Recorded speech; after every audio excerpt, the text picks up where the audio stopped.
दोस्तों, Iran, Israel और America जंग के बीच अब अमेरिकी राष्ट्रपति डोनाल्ड ट्रंप ने भारत के लिए एक सबसे बड़ा फैसला लिया है और खास करके भारत में पेट्रोल डीजल तेल सप्लाई को लेकर ये ट्रंप की तरफ से बड़ी घोषणा की गई है। तो आइए देखते हैं एक एक करके आज इजराइल ईरान जंग से जुड़ी 10 सबसे बड़ी खबरें हैं। सबसे पहला अपडेट तो देखिए दोस्तों, होर्मुज रूट अभी बंद है, जो ईरान ने बंद किया। इस होर्मुज से 24 घंटे में सिर्फ 2 ही जहाज निकले और ये रूट बंद होने की वजह से दुनिया भर की 20% तेल सप्लाई रुक चुकी है। और खाड़ी क्षेत्रों में बढ़ते तनाव के बीच भारत के रक्षा मंत्री राजनाथ सिंह ने कहा कि होर्मुज या पूरा फारस की खाड़ी वाला इलाका दुनिया की ऊर्जा सुरक्षा के लिए बेहद महत्वपूर्ण है। जब इस क्षेत्र में कोई बाधा या रुकावट आती है तो इसका सीधा असर तेल और गैस की सप्लाई पर पड़ता है। राजनाथ सिंह ने तो ये भी चेतावनी दी है कि ये अनिश्चितताएं सीधे तौर पर अर्थव्यवस्था और वैश्विक व्यापार को प्रभावित करती है। हालांकि इस बीच अमेरिकी राष्ट्रपति डोनाल्ड ट्रंप ने भारत के लिए एक अच्छा फैसला लिया और वो ये कि रूस से सस्ता तेल खरीद सकेगा भारत। ईरान जंग के कारण अमेरिका ने 3 अप्रैल तक भारत को रूस से एक्स्ट्रा सस्ता तेल खरीदने की रियायत दे दी है। इस वजह से भारत में पेट्रोल डीजल तो महंगा नहीं होगा।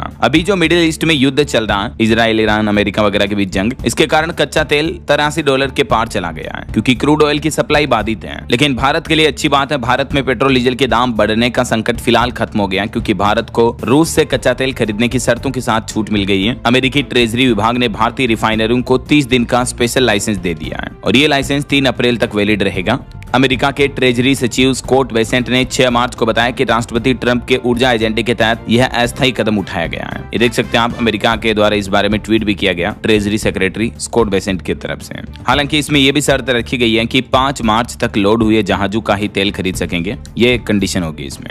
ये एक्चुअली होर्मुज रूट का इलाका क्या है देख सकते हैं आप, मैंने आपको बताया भी था। ये जियोपॉलिटिकल लोकेशन के हिसाब से काफी महत्वपूर्ण लोकेशन है क्योंकि यही वो इलाका दोस्तों जहां से दुनिया भर का मेजर क्रूड ऑयल जो अलग अलग कंट्रीज में सप्लाई होता है, लगभग 50% इस रूट से होकर जाता है। तो अब आप सोच सकते हैं कि ये रूट कितना अहम है। लेकिन क्योंकि ये रूट ईरान के अंतर्गत आता है तो ईरान पर अभी जो मिडिल ईस्ट कंट्रीज में युद्ध हो रहा है, तो इस वजह से ईरान ने इसको बंद कर दिया और ये भी कह दिया कि यहाँ से अगर हमारी इजाजत के बगैर जहाज गुजरा तो हम उसे डिस्ट्रॉय कर देंगे, मिसाइल फोड़ देंगे उस पर। ऐसा अभी तक जंग के हालातों की बात करें दोस्तों तो अमेरिका, इजराइल और ईरान जंग का आज 7वां दिन है और खुद ईरान की रेड क्रिसेंट सोसाइटी के मुताबिक ऑफिशियल डेटा जो है उसके अनुसार अमेरिका और इजराइल के हमलों से देश भर में 3000 से ज्यादा घरों और सैकड़ों दुकानों को भी नुकसान पहुंचा है। इन हमलों में सबसे ज्यादा ईरान की राजधानी तेहरान को नुकसान हुआ है और इस जंग में अब तक ईरान के 1200 लोग मारे गए हैं, जबकि इजरायली हमले में करीब 300 ईरानी मिसाइल लॉन्चर्स भी तबाह हो गए हैं। युद्ध की वजह से देश के ज्यादातर हिस्सों में बिजली और पानी की सप्लाई भी ठप हो गई है। और ये देखिए, अमेरिका ने आज एक वीडियो जारी किया है जो ईरान का एयरक्राफ्ट हैंगर है, जहां एयरक्राफ्ट रखे जाते हैं, स्टोर किए जाते हैं ईरान के द्वारा, वहां पर अमेरिका ने हमला किया है, देख सकते हैं आप। और अमेरिकी राष्ट्रपति डोनाल्ड ट्रंप ने ईरान के जो पुराने सुप्रीम लीडर थे खामेनेई, जिनकी मौत हो चुकी है अमेरिका के हमले में, उनकी जगह अब नया सुप्रीम लीडर बनने को लेकर भी ट्रंप ने कहा कि ईरान मेरे बिना सुप्रीम लीडर ना चुने। ऐसा उन्होंने ये भी कह दिया कि अगर ईरान ने मेरे बिना सुप्रीम लीडर चुना तो ईरान को महंगा पड़ेगा। ईरान अपने नए सुप्रीम लीडर के सिलेक्शन में अमेरिका को जरूर बीच में रखे, अमेरिका का रोल जरूरी है, कहना ट्रंप का खुद का। और जो खामेनेई के बेटे को सुप्रीम लीडर बनाने की रिपोर्ट चल रही है तो ट्रंप ने यह भी कह दिया कि बेटा सुप्रीम लीडर के रूप में हमें मंजूर नहीं होगा। ऐसे में सबसे बड़ा सवाल ये कि आखिर ईरान का नया सुप्रीम लीडर अब कौन होगा, ये अमेरिका तय करेगा। ट्रंप बोले कि वेनेजुएला की तरह ही मैं यहाँ भी हस्तक्षेप करूंगा, ऐसा। और अगली बड़ी खबर देखिए दोस्तों, अमेरिकी राष्ट्रपति डोनाल्ड ट्रंप के टैरिफ पर भी इंटरनेशनल ट्रेड कोर्ट ने एक बड़ा फैसला सुनाया और कहा कि कंपनियों को टैरिफ के 14.5 लाख करोड़ रुपए वापस लौटाने होंगे। हाल ही में इससे पहले आपको पता होगा अमेरिकी सुप्रीम कोर्ट भी ट्रंप को इस बारे में फटकार लगा चुका है क्योंकि ट्रंप जब से सत्ता में आए उल्टे सीधे टैरिफ लगाते जा रहे, कंपनियों पर लगाते जा रहे हैं। तो अब खुद अमेरिका की ही इंटरनेशनल ट्रेड कोर्ट ने ट्रंप प्रशासन को यह आदेश दिया कि जितना भी आपने अतिरिक्त टैरिफ लगाकर कंपनियों से पैसा वसूला वो वापस कंपनियों को लौटाया जाए, वापस रिफंड करने का आदेश दिया। मतलब देखिए आप, जबकि इससे पहले अमेरिकी सुप्रीम कोर्ट भी ट्रंप को इस तरह का फैसला दे चुका है, लेकिन ट्रंप सर्वोच्च कोर्ट का भी आदेश अनदेखा कर रहे हैं। और वहीं देखिए दोस्तों, हमारे भारत के दिल्ली में जो रायसीना डायलॉग समिट चल रहा है, इसमें ईरानी उप विदेश मंत्री भी शिरकत कर रहे हैं। वो बोले कि आखिरी गोली तक लड़ेंगे। ट्रंप न्यूयॉर्क का मेयर नियुक्त नहीं कर सकते हैं तो हमारा लीडर क्या खाक तय करेंगे, क्योंकि आपको पता होगा न्यूयॉर्क में अभी भारतीय मूल के जो वो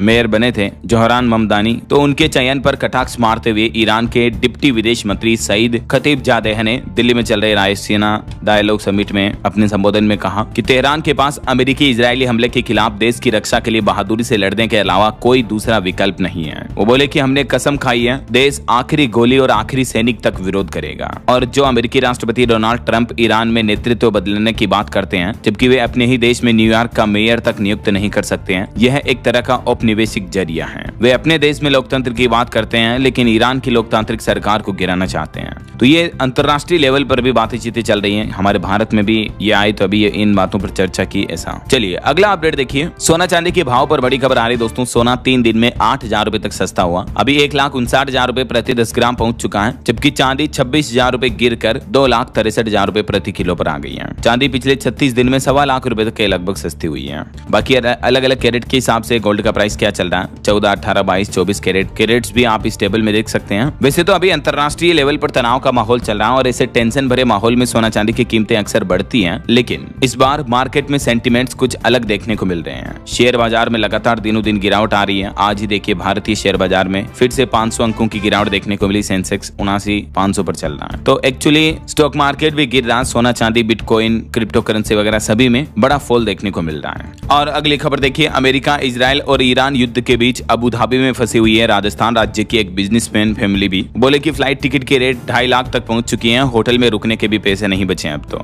राजस्थान के कोटा का परिवार ये दुबई में फंस गया। फ्लाइट कैंसिल होने के कारण ये लौट नहीं पा रहे वापस। इन्होंने एक वीडियो बना करके भी जारी किया। हालांकि राजस्थान से तकरीबन 120 लोग जो कथा करने के लिए गए थे दुबई में, वो अभी वापस भारत लौट चुके हैं, क्योंकि धीरे धीरे फ्लाइट सर्विस शुरू हो रही है। तो खबर है राजस्थान के जयपुर एयरपोर्ट से भी खाड़ी देशों की 5 उड़ानें अभी रद्द हैं। मस्कट, अबू धाबी, शारजहां और दुबई जाने वाले पैसेंजर्स 7 दिन से परेशान हैं। मिडिल ईस्ट युद्ध का असर न सिर्फ भारत के अंतरराष्ट्रीय एयरपोर्ट्स दिल्ली, मुंबई वगैरह इन बड़े शहरों में देखने को मिल रहा है, बल्कि छोटे एयरपोर्ट्स पर भी असर साफ साफ दिख रहा है। और बड़ी खबर देखिए। ईरान और दुबई में अभी बाजार खाली हैं। इटली की संसद में अमेरिकी राष्ट्रपति डोनाल्ड ट्रंप का विरोध देखने को मिला। बेरूत से भाग रहे हैं लोग। ये जंग की कुछ तस्वीरें आप देख सकते हैं। ईरान में हमलों के बाद हालात कैसे गंभीर चल रहे हैं। आसमान में धुआं धुआं और चारों तरफ विस्फोट, बस बर्बादी ही बर्बादी और बाजारों में सन्नाटा। ये चल रहा अभी ईरान और इजराइल जंग के बीच ईरान के ज्यादातर शहरों का हाल। और मिडिल ईस्ट की इस जंग को लेकर अब तो भारत के प्रधानमंत्री ने भी प्रत्यक्ष रूप से यह कह दिया कि इजराइल ईरान जंग जल्द ही खत्म होनी चाहिए। पीएम मोदी बोले कि सैन्य संघर्ष किसी भी समस्या का समाधान नहीं है। ईरान में अब तक 1000 से ज्यादा 1213 लोगों की जान जाने की खबर है। इस बीच भारत के प्रधानमंत्री नरेंद्र मोदी का यह कहना है। और युद्ध के बीच कई भारतीय अभी भी फंसे हुए हैं। जैसे देखिए आप, इजराइल में फंसे हैं यूपी के 6000 मजदूर। इन मजदूरों का कहना है कि सायरन बजते ही हम बंकर में घुस जाते हैं। मंत्री बोले कि मजदूरों की सुरक्षा करेंगे।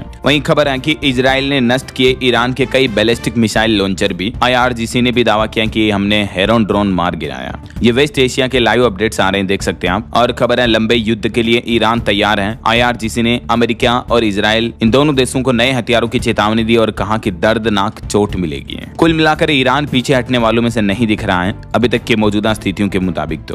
और आज जो भारत में रमजान के जुमे की नमाज है, इससे पहले घाटी, जम्मू कश्मीर वगैरह में भी सख्त पाबंदियां लगाई गई है। खामनेई की मौत के विरोध में पूरा कश्मीर सुलग रहा। अभी लाल चौक भी पूरी तरह से सील किया गया। ये देख सकते हैं, सन्नाटे की तस्वीरें भी हैं। तो ये तो ईरान इजराइल जंग का माहौल चल रहा है। और वहीं दोस्तों एक श्रद्धांजलि, बीते दिन एक बड़ा हादसा हो गया शाम के समय हमारे देश में। असम में वायुसेना का सुखोई फाइटर जेट क्रैश हो गया और इसमें दोनों पायलटों की मौत हो गई। बताया जा रहा है कि जोरहाट से 60 किलोमीटर दूर यह हादसा हुआ। सेना पायलटों और विमान दोनों की तलाश में जुटी है। सुखोई 30M के आई फाइटर जेट क्रैश हो गया। अचानक रडार से गायब हो गया था और इस हादसे में दोनों पायलटों की जान चली गई। ईश्वर इनकी आत्मा को शांति दे और इनके परिवार वालों को हिम्मत दे, हौसला दे। और इधर बिहार की राजनीति से बड़ी खबर देखिए। जेडीयू कार्यकर्ताओं ने पीएम के पोस्टर पर कालिक पोती। वर्तमान मुख्यमंत्री नीतीश के राज्यसभा जाने के विरोध में जेडीयू एमएलए समेत कई कार्यकर्ताओं ने विरोध प्रदर्शन किया। मुख्यमंत्री ने फिर सांसदों की मीटिंग भी बुलाई। विधायकों की भी मीटिंग हो रही है। अभी बिहार में राजनीतिक सियासत अभी काफी गर्म माहौल पर है। तो ये रहे दोस्तों आज के दिन भर के latest big breaking news update. उम्मीद आपको जरूर जानने मिला होगा और स्पेशली ईरान इजराइल जंग से जुड़ी बड़ी खबरें आपको बताई। इस वीडियो को